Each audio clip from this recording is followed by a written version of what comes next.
अब इंटरनेशनल खबरों की तरफ चलते हैं। डोनाल्ड ट्रंप ने जब से ईरानी तजावीज़ मुस्तरद की हैं उसके बाद उन्होंने बात की नेतन्याहू से, और तब से लेकर अब तक जो इसराइल है उसने लबनान के ऊपर हमले बहुत तेज़ कर दिए हैं। जो ताज़ा तरीन हमले हुए हैं लबनान पे, उनमें गुज़िश्ता 24 घंटों में इमदादी कारकुनों समेत 51 लबनानी अफराद जो है लबनान में शहीद हो गए, और लगातार ये तादाद बढ़ती चली जा रही है। हमलों की शिद्दत में इजाफा होता चला जा रहा है। तो ये ईरान की एक शर्त थी कि लबनान के अंदर जंगबंदी की जाए, लेकिन जब भी ईरान की तजावीज़ मुस्तरद होती हैं तो इसराइल लबनान पे बमबारी जो है उसको तेज़ कर देता है। अब इस वक्त लबनान पे शदीद बमबारी कर रहा है इसराइल, और वहाँ पे लड़ाई बढ़ती चली जा रही है। दूसरी जानिब ईरान ने भी डोनाल्ड ट्रंप ने जो कुछ कहा उसके ऊपर अपना रद्देमल दे दिया। एक तो ईरान ने कहा जी हमें इससे कोई फ़र्क नहीं पड़ता, यानी ईरानी सरकारी मीडिया ने यह दावा किया कि ईरान के जवाब पर अमेरिकी सदर डोनाल्ड ट्रंप ने जो रद्देमल दिया उसकी कोई अहमियत नहीं है। ईरान में मंसूबे अमेरिकी सदर को खुश करने के लिए नहीं बनाए जाते। ट्रंप ईरान के जवाब से अगर खुश नहीं है तो ये ईरान के हक में बेहतर है। ईरानी सिक्योरिटी ज़राए का कहना है कि अमेरिकी तजावीज़ ट्रंप के हद से ज़्यादा मुतालबों के आगे हथियार डालने के मुतरादिफ थी। ईरानी तजावीज़ में अमेरिका को जंगी नुकसानात के मुआवजे की अदायगी और आबनाए हुर्मुज़ पर ईरान की खुद मुख्तारी पर जोर दिया गया। देखिए इसमें ना एक ईरानी वजारत खारजा के तर्जुमान है इस्माइल बकाई, उन्होंने जो बयान दिया है ना उसमें काफ़ी क्लैरिटी है। उन्होंने कहा कि ईरान के मुतालबात बड़े माकूल और जिम्मेदाराना मुतालबात है, जबकि उन्होंने अमेरिका पर यकतरफा और गैर मकबूल मौक़िफ़ थोपने का इल्ज़ाम आयद किया। वो ये कहते हैं कि ईरान का मुतालबा ईरानी जहाज़ों के खिलाफ बहरी कज़ाकी का खात्मा, यानी वो जो नाकाबंदी अमेरिका ने की है वो ख़त्म की जाए, जिसे वो समुद्री नाकाबंदी कहते हैं। ईरानी अवाम के गैर मुल्की बैंकों में मुंजमद असासों की बहाली का मुतालबा ईरान ने किया कि जनाब जितने दुनिया के अंदर बैंकों में हमारे पैसे आपने मुंजमद कर रखे हैं अरबों डॉलर, वो हमें रिलीज़ किए जाए, हम अपनी आवाम के लिए वो पैसा खर्च करें। आपने हुर्मुज़ में महफूज आमदरफ्त की तजवीज़ ईरान ने साथ में दी थी, और लबनान समेत पूरे खित्ते में अमन के क़याम का मुतालबा किया। क्या ये मुतालबात नाजायज़? अच्छा, इसमें जो आपने हुर्मुज़ वाला ईरान का मुतालबा है ना कि एक महफूज आमदरफ्त, उसमें ईरान के पास कलीदी किरदार है। यानी ईरान ये कहता है कि आपने हुर्मुज़ में महफूज आमदरफ्त तभी होगी जब ईरान खुद इस अमल की निगरानी करेगा और उसके साथ कोऑर्डिनेशन में होगा और ईरान को उसका बिल अदा किया जाएगा। तो आपने हुर्मुज़ के ऊपर जो कंट्रोल है ये एक ऐसी चीज़ है जिसको अब ईरान नहीं छोड़ना चाहता। नाज़रीन, इसी बीच में ईरान में एक और बड़ी डेवलपमेंट हुई है। इसराइली खुफिया एजेंसी मोसाद के 7 बड़े खौफनाक जासूस ईरान ने गिरफ्तार कर लिए हैं। इसके अलावा एक शख्स को वहाँ मार भी दिया गया है, वहाँ इनकाउंटर हुआ, उसमें वो आदमी मारा गया, और एक शख्स को सजाए मौत भी ईरान में सुना दी गई है। ईरान में इसराइली जासूसी का नेटवर्क बड़ा शानदार बनाया था मोसाद ने, क्योंकि उनके पास बहुत ज़्यादा पैसा है, बहुत सारे वसाइल है। फिर वो दुनिया के अंदर फैसिलिटेट भी करते हैं ऐसे लोगों को, इनकी फैमिलीज़ को, और वो ऐसे कमज़ोर लोगों को ढूंढते रहते हैं मुख्तलिफ महकमों में, मुख्तलिफ जगह पे, जो काम कर सकें इंटेलिजेंस के लिए। यानी खुफिया मालूमात मोसाद को ना सिर्फ फराहम करते हैं बल्कि वो बहुत सारे दीगर काम भी करते हैं। ईरान की वजारत इंटेलिजेंस ने ऐलान किया कि उसने 6 सूबों में कार्रवाइयों के दौरान 2 ऐसे सेल ख़त्म किए हैं जो इसराइली खुफिया इदारे मोसाद के लिए काम कर रहे थे। कार्रवाइयों के दौरान 7 अफराद गिरफ्तार किए गए, जबकि मुसल्लह झड़प में एक शख्स हलाक हो गया। मगरबी आज़रबाईजान में 4 अफराद पर मुश्तमिल एक सेल सूबे के मुख्तलिफ इलाकों और तेहरान में हसास मराकज़ और सरकारी इमारतों को निशाना बनाने के साथ साथ दारुल हुकूमत में एक कत्ल की तैयारी कर रहा था। फिर उन्होंने बताया कि कौन कौन सी जगह पे किस किस तरीके से उन्होंने एक एक बंदा गिरफ्तार किया, और उन्होंने बताया किस तरह के इनके पास से हथियार मिले, किस तरह का गोला बारूद मिला। फिर इनके पास से बहुत छोटे साइज़ के ड्रोन्स भी मिले जिन्हें ये जासूसी के लिए इस्तेमाल करते थे। फिर मवासलाती आलात इस तरह के मिले जिनसे ये राब्ते में रहते थे अपने हैंडलर्स के साथ, और बुलेट प्रूफ जैकेटें भी इनके साथ मिली, और बहुत सारी और चीज़ें। तो एक जासूसी का पूरा नेटवर्क है जो काम कर रहा है ईरान में, और अब ईरानी इंटेलिजेंस जो है वो एक एक करके इन जासूसों को पकड़ रही है। ये जासूस बहुत बड़ा असासा थे मोसाद के, क्योंकि इसराइली इंटेलिजेंस इतनी तगड़ी थी ईरान में जिसकी बुनियाद के ऊपर उन्होंने ना सिर्फ ईरानी साइंसदानों को कत्ल किया, उनकी लीडरशिप को कत्ल किया, छोटी छोटी मालूमात उन तक पहुंच जाती थी। नाज़रीन, एक डेवलपमेंट और है जो बहुत अजीब डेवलपमेंट है और अमेरिका के लिए बहुत परेशान कुन है।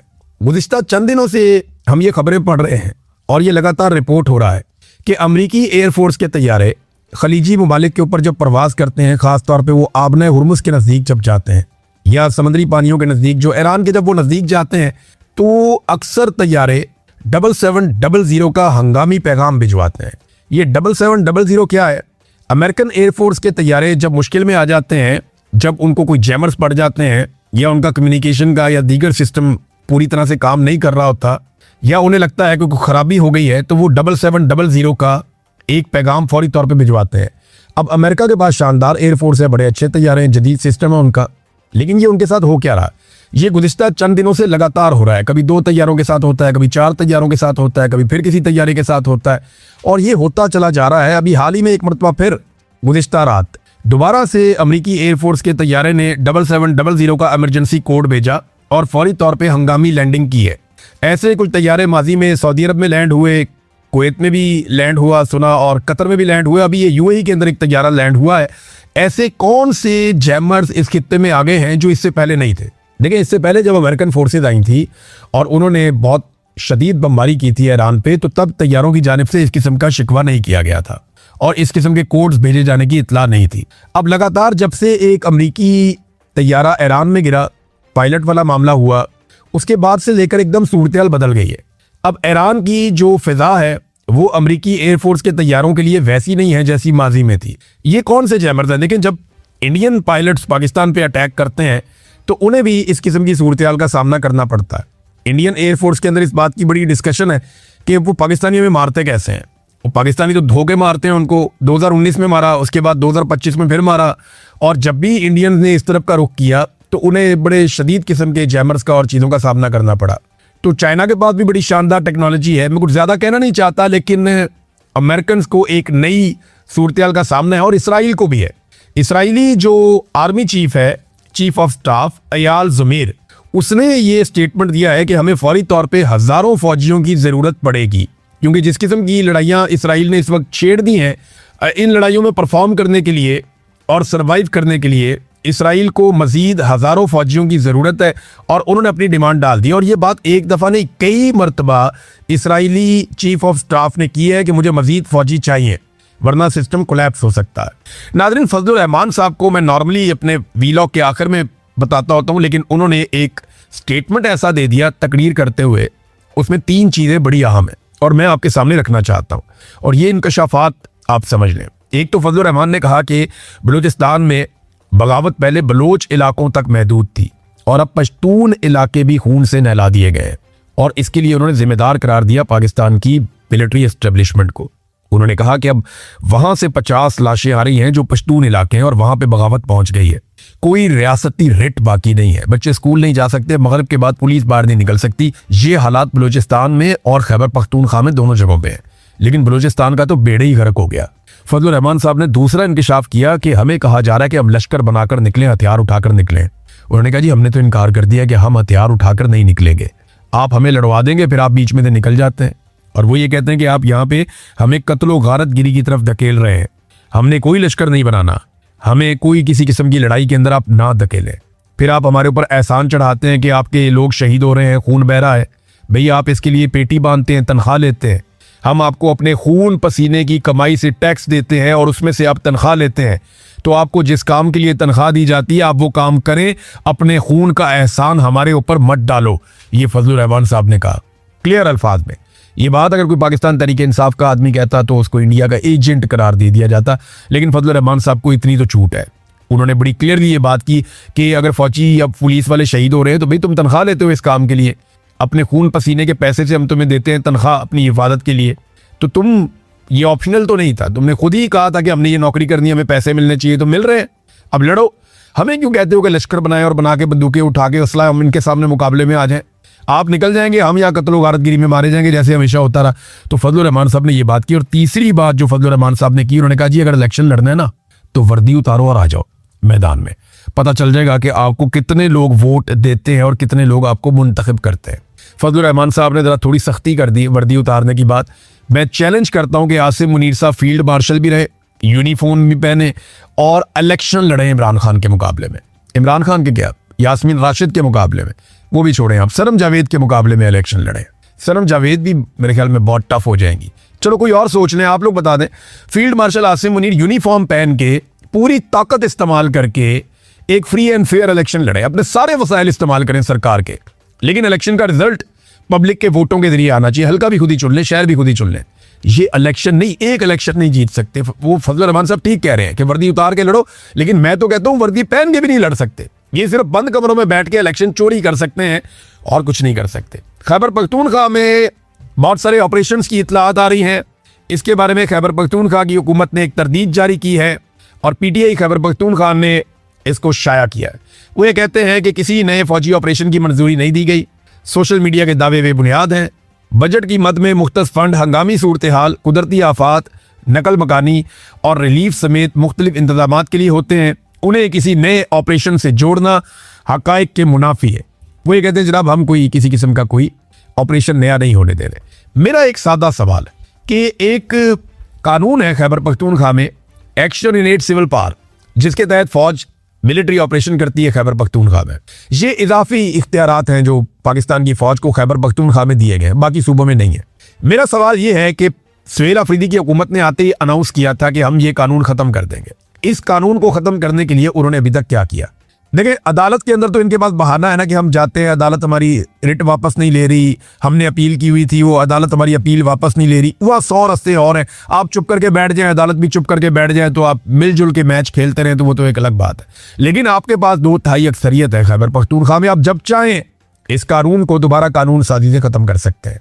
लेकिन आपने अभी तक action in aid civil power कानून को खत्म नहीं किया, जिसके तहत यहाँ फौज ऑपरेशंस करती है खैबर पख्तूनख्वा में। ये इजाफी इख्तियारात हैं जो फौज को दिए गए हैं। तो दावे इन्होंने बहुत बड़े बड़े किए थे, लेकिन काम इन्होंने कुछ भी नहीं किया। हमारे ऊपर ना ये बहुत बड़ा बोझ बन गया, ये ऑपरेशन, ये हर चीज़ को डंडे के साथ संभालते हैं। मैं आपको एक और चीज़ बताता हूँ, मैंने आपको पिछले दिनों बताया भी था, लेकिन कुछ तफसीलात मैं आपके लिए लेकर आया हूँ।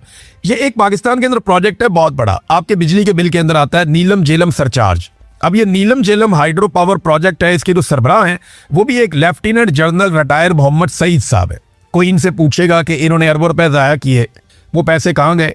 ऑडिटर जनरल ऑफ पाकिस्तान के मुताबिक 30 अरब रुपए का इन्होंने खसारा कर दिया इसी एक प्रोजेक्ट के अंदर, और पावर हाउस बंद होने से प्रोजेक्ट को 100 अरब के लगभग का नुकसान हुआ है। यानी आप अंदाजा करें कि 100 अरब से जायद का इन्होंने नुकसान कर दिया पाकिस्तान का। लेकिन क्योंकि ये एक lieutenant general retire Mohammad Saeed sahab हैं, इसलिए इनसे पूछ कोई नहीं रहा। इसका एक हेडरेस और एक टेल रेस है। ये एक टनल है, टनल का एक हेड है, एक टेल है, ये दोनों जगह से गिरी है। आप अंदाजा करें कि कैसा शाहकार इन्होंने तामीर किया, क्योंकि पाकिस्तान की फौज ज़्यादातर ये काम करती है और डिज़ाइन भी ये लोग खुद ही करवाते हैं।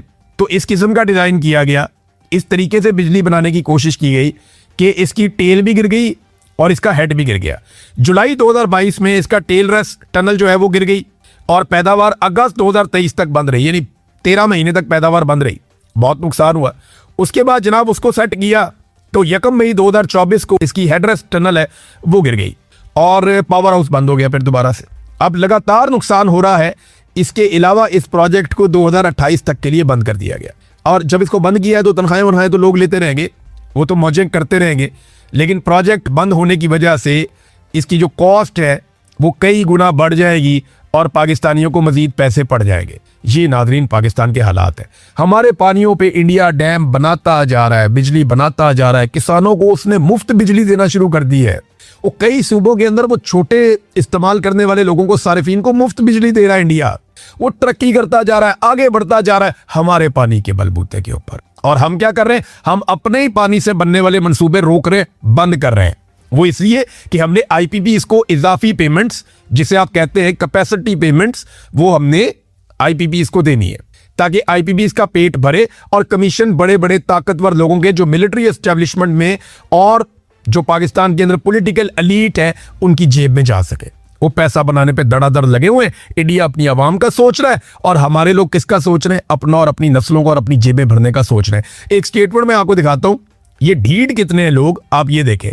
ये सईद मेहदी साहब है, नवाज शरीफ साहब के बड़े करीबी दोस्त हैं, बहुत बड़े ब्यूरोक्रेट हैं। इनका एक इंटरव्यू किया जनाब एजाज सैयद साहब ने। उन्होंने सवाल पूछ लिया कि जनाब आपका दामाद सिकंदर सुल्तान राजा, इनका दामाद है जो चीफ इलेक्शन कमिश्नर है, जिसने पूरे पाकिस्तान का इलेक्शन चोरी किया, और आपका बेटा फेडरल सेक्रेटरी है, आपकी बेटी जो है वो भी एक बड़ी जबरदस्त जगह के ऊपर ब्यूरोक्रेट है। बेटी को तो मौजें ही लगी हुई हैं, जो सिकंदर सुल्तान राजा की बीवी है। वो तफसीलात किसी दिन मैं आपके सामने रखूंगा, आप हैरान हो जाएंगे। तो उससे पूछा कि जनाब आपका बेटा, दामाद, बेटी सारे ब्यूरोक्रेसी में इतनी आला जगहों पे लगे हुए हैं, कोई नसीहत ही कर दें। अच्छा, ये सारे ही जो लगे हुए हैं ना, वो लगे ही हुए हैं, तबाहियां फेर दी हैं। जो सिकंदर सुल्तान राजा ने कर दिया, जो इनकी बेटी ने कर दिया, बर्बादियां फेर दी इन्होंने। अब वो मशवरा क्या दे रहा है? वो ये कह रहा है कि अपना काम सही तरीके से ईमानदारी से करें, सोच समझ कर करें, इतनी हिम्मत पैदा करें कि आप गलत काम से इनकार कर सकें। हो सकता है कि इसका आपको नुकसान हो, मगर जब तक ऐसा नहीं होगा हमारी ब्यूरोक्रेसी ठीक नहीं होगी। और फिटे मुंह भाई, यानी आप सिकंदर सुल्तान राजा के आप ससुर हैं और आप कह रहे हैं अपना काम ईमानदारी से करें, कोई गलत काम करने का कहे तो इसको इनकार कर दें। ये आदमी खुद चलकर चला गया था, इलेक्शन कमीशन के दफ्तर से निकला था रात के वक्त बगैर सिक्योरिटी के, और जब ये वापस आया तो फॉर्म 47 साथ लेकर आया था। फिर जो पाकिस्तानियों के साथ हुआ वो पूरे पाकिस्तान ने देखा। तुम्हारे खानदान ने पूरे पाकिस्तान को निचोड़ के रख दिया। पूरे पाकिस्तान का आज तक का सबसे बड़ी डकैती तुम्हारे खानदान ने मारी, और तुम यहां बैठ के भाषण दे रहे हो कौम को। यही तरीकाकार है पाकिस्तान में।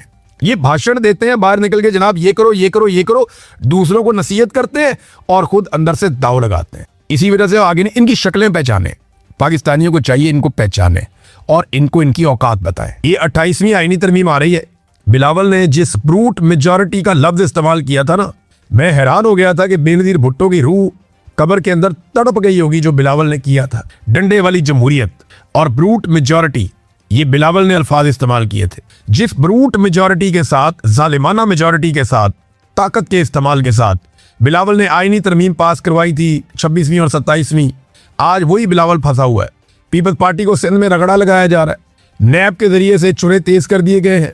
ये भी करप्शन पकड़ लेंगे, वो भी करप्शन पकड़ लेंगे, इनको बार बार धमकाया जा रहा है। इसमें ना एक बड़ी जबरदस्त सुहेल रशीद साहब ने खबर दी है, और ये इसमें 4-5 खबरें एक साथ हैं उनकी एक ही खबर में, कि किस तरीके से अब सिंध के अंदर बंद फाइलें खोली जा रही हैं, किस तरीके से नैब को दोबारा मुतहर्रिक किया जा रहा है, किस तरीके से पीपल्स पार्टी और उनके लोगों के इर्द गिर्द शिकंजा कसा जा रहा है।